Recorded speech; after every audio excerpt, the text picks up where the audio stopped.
ரட்சகரும் மீட்பெருமாயிருக்கிற இயேசு கிறிஸ்துவின் நாமத்தினாலே உங்கள் யாவருக்கும் என் வாழ்த்துக்கள்.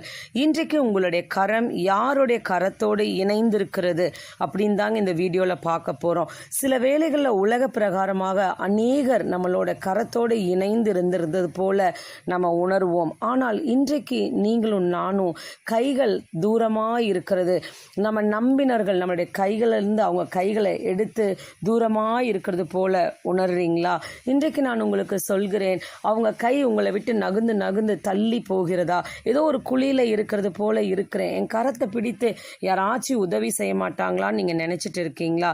இன்றைக்கு நான் உங்களுக்கு சொல்கிறேன், சிலர் உங்களுடைய கரத்தை உங்களைய அவங்க கரத்தோடு இணைய அருவருப்பாக நினச்சிருக்கலாம். ஆனால் வேதத்தில் வசனம் சொல்கிறது, ஏசாயா 62:3, நீ கர்த்தருடைய கையில் அலங்காரமான கிரீடமும் உன் தேவனுடைய கரத்தில் ராஜ முடியுமாய் இருப்பாய்.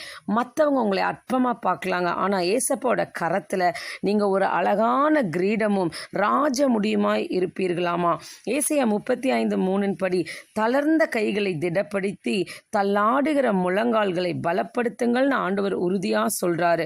ஏசப்பா சொல்கிறார் ஏசாயா 43:1, பயப்படாதே, உன்னை மீட்டு கொண்டேன், உன்னை பேர் சொல்லி அழைத்தேன், நீ என்னுடையவன் அப்படின்னு சொல்றாருங்க.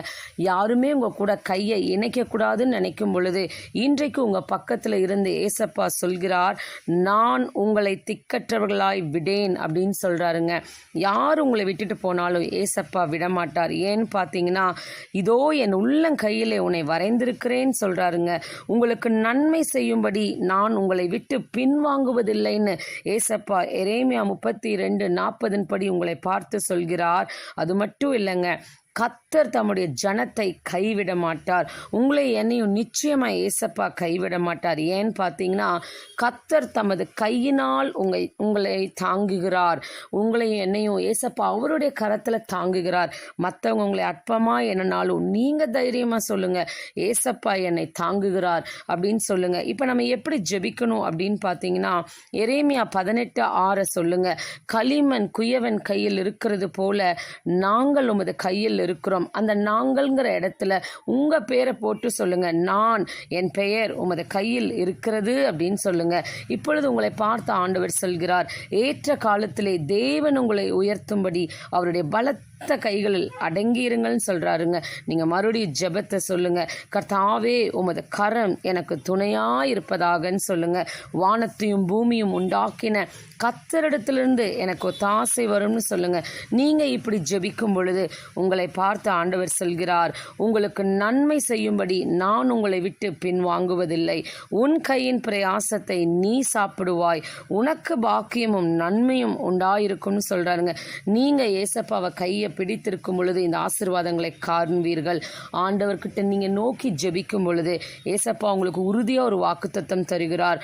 நான் உனக்கு சொன்னதை செய்யும் அளவும் உன்னை கைவிடுவதில்லை அப்படின்னு சொல்றாருங்க. அது மட்டும் இல்லை, என் கை உன்னோடு உறுதியாக இருக்கும். மனிதர்கள் அப்பப்போ உங்களை விட்டு போகலாம், ஆனால் ஏசப்பா உறுதியாக இருப்பார். என் தேவனுடைய கரம் என் மேல் நன்மையாக இருக்கிறது அப்படின்னு சொல்லுங்க. ஆண்டவர் உங்களை என்னையும் ஒரு நாள் விடமாட்டார். கண்களை மூடி ஒரு சிறு ஜெபத்தை செய்வோம். ஏசப்பா, இந்த நாளுக்காகவும் என் நன்றி செலுத்துகிறோம். இப்பொழுது இந்த வீடியோவை பார்த்து கேட்டுட்டு இருக்கிற உடைய பிள்ளைகளுக்காக ஜெபிக்கிறேன் சுவாமி. ஆண்டவரே, யாருமே இல்லை அவங்க கைகளை பிடிக்கிறதுக்குன்னு என்று ஒரு தனிமையில் அவங்க இருந்திருந்தாலும் ஏசப்பா உம்முடைய கைகள் அவங்க கைகளை பிடித்து ஆண்டவரே உறுதியாய் நீங்கள் பிடித்து கொள்ளுங்க. குயவன் கையில் இருக்கிறது போல அவருடைய கைகள் உம்முடைய கைகளில் இருக்கிறது ராஜா. ஏற்ற காலத்தில் அவர்களை உயர்த்தும்படிக்கு அவர்கள் உம்முடைய கரத்தில் அடங்கி இருக்க கிருபை தாங்க ராஜா. ஏசப்பா, நாங்கள் வாசித்த வசனத்தின்படி ராஜா இந்த பிள்ளைகளை நீங்கள் நடத்துங்க, அவங்கள விட்டு விலகாமலும் இருங்க ராஜா. அது மட்டும் இல்லை சுவாமி, தேவன் தாமே இவர்களை எல்லா பயத்துக்கும் நீங்களாக்கி ரட்சியுங்க. அவங்களுடைய உள்ளங்கையில் வரையுங்க. அவங்களுடைய கையின் பிரயாசத்தை சாப்பிட தேவன் கிருபை தாங்க. ஆண்டவரே, நீங்கள் அவங்கள தாங்குங்க, அவங்களையும் அவங்க குடும்பத்தையும் உடைய கரத்தில் தாங்குங்க. இயேசுவின் நாமத்தில் ஜெபிக்கிறேன் ஜீவனுள்ள நல்ல பிதாவே, ஆமேன். இன்றைக்கு நான் உங்களுக்கு சொல்கிறேன், தேவன் கொடுக்கிற வாக்குத்தத்தம், உன்னுடைய கை உன் விரோதிகளின் மேல் உயரும், உன் சத்துருக்கள் எல்லோரும் சங்கரிக்கப்படுவார்கள். நீங்கள் இந்த வசனத்தை விசுவாசிங்க. யார் உங்கள் கையை பிடிக்கலினாலும் தேவனுடைய கரம் உங்கள் மேல் நன்மையாக இருக்கிறது. God bless you.